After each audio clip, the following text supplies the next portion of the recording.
So we finally had our first 4x4 road trip to our farm, and let's just say that it was more than a little interesting.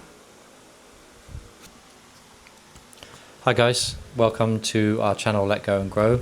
I'm Carl, this is Van. Hello guys, welcome to our channel. So today we're going to talk a little bit about our first 4x4 trip to our farm. It's not a vehicle review, although I'll probably try and put some of the stats of our beloved truck on the video, but it's not a vehicle review. There are plenty out there by much more experienced drivers. This is just a decompression of our it's the first trip back to the farm for a long time. My first time off-road 4x4. What we wanted to do is a fairly short update on what went right. Our experience.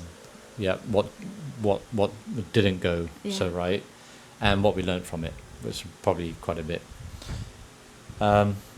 So what do you think went right initially, Van? Well, I was so relieved that we went back in one piece. Made it back in one piece. No faith in the driver at all, right? Safe and sound. But we did make it back in one piece. For me, definitely, the D-Max just aced it. I mean, even in inexperienced hands, by no means am I even an experienced driver at all, but off-road, this thing just... it made it look easy, right? Not all of the terrain was that bad, but quite a bit of it was like there was very big stones in the road, and there was quite big gaps. And a cliff as well. Yeah, there's a cliff. Cliff. Yeah. I wouldn't call it a cliff, but yeah, you wouldn't want to fall off it. And the D-Max just made it that much easier. It's a 3-liter engine, and that thing didn't even break a sweat, right? And it was comfortable to be inside. Yep, actually felt like pretty luxurious. Off-roading with style. So that was cool. The D-Max definitely held up, and we were pretty lucky with the weather. For me, that was like, hot. it was sunny, and hot. We've been there, if you remember, months and months back. We went there when it was June raining. last year, and it was rainy. How difficult was that? We couldn't even move. We're stuck on the mud. Couldn't get out. We had to bail out of the back We of have the truck. to push the Suzuki Everyday Man. Because Exactly. we were too heavy. We're And all covered in mud. We look Yeah. like some kind of swamp monster.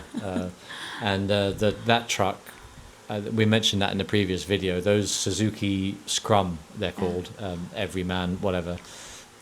They are good, but this thing couldn't power out. So I'll be interested to see how the D-Max manages when the weather's not as good. But the fact that it was dry was a bit of a blessing, I think, for a first try. So for me, that was a big plus. And I guess the other thing that was right is that we spent a fair amount of money to upgrade the tires from the highway not cheap. tires to the Falker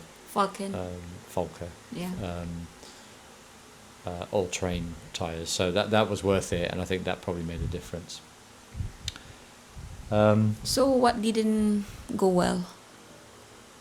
What didn't go well?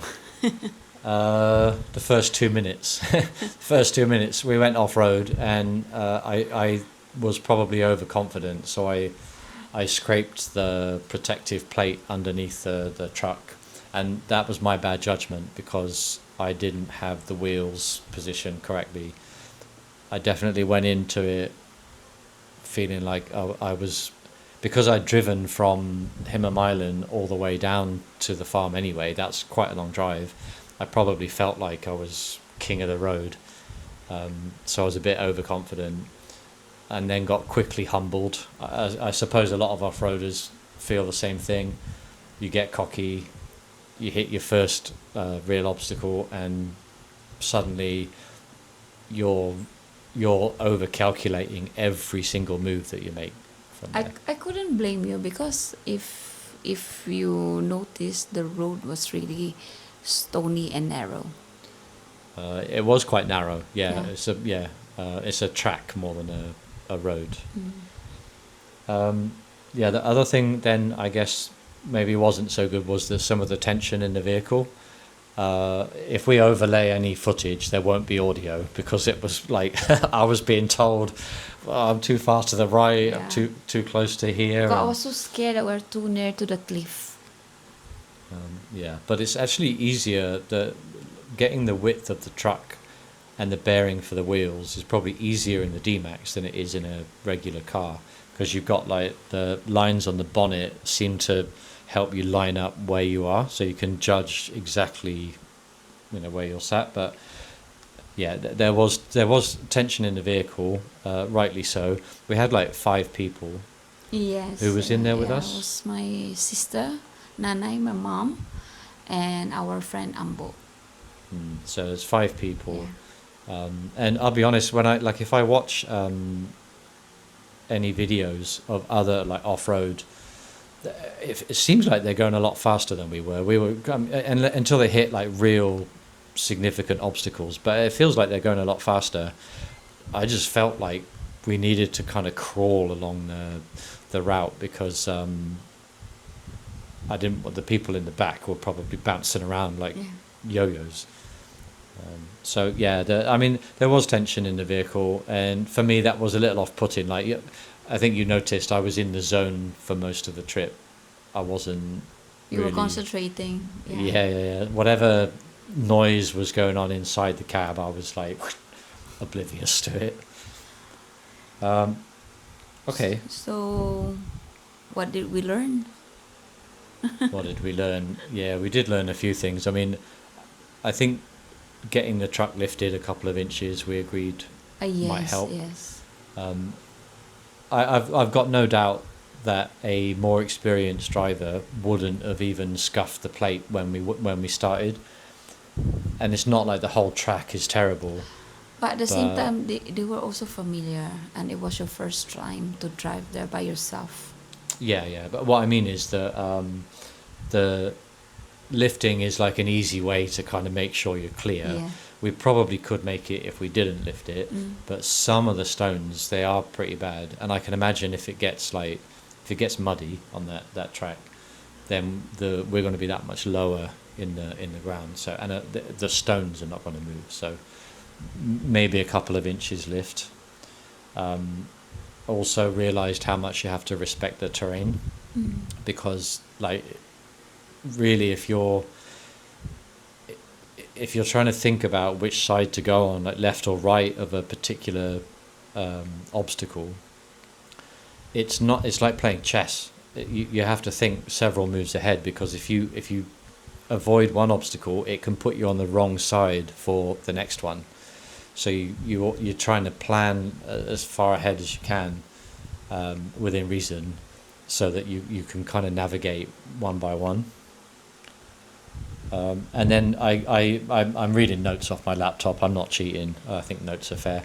I also put that we should just take it slower than we need to. I agree. Which relates to our entire story, right? The whole transition from Singapore, moving to the Philippines, taking things slower than we probably need to is a good mantra for the whole transition. And that was kind of it. Yeah, I think that trip taught us a lot more by being hands-on than by sitting down and talking about it and planning. Like we made plans ahead of time, but doing it, just that ripped the band-aid off, and we're kind of in it. And now I can't wait to get back. We mentioned in our last video about camping, right, at the farm. Oh, because we were busy with our project, the solar. We've been busy Installation with of our solar, solar. Yeah, that might be our next topic in our next video. Definitely. Yeah, we're officially We're so excited. To tell you more. ramped about it. up on solar. So yeah, we'll definitely bring that up. But otherwise, yeah, I think that's kind of it. I mean, it's a fairly nonchalant, quick decompress of a first trip. We'll try and overlay some footage, and yeah, I guess that's it for now, right? Yeah. Anything That's else? it for now. That's it?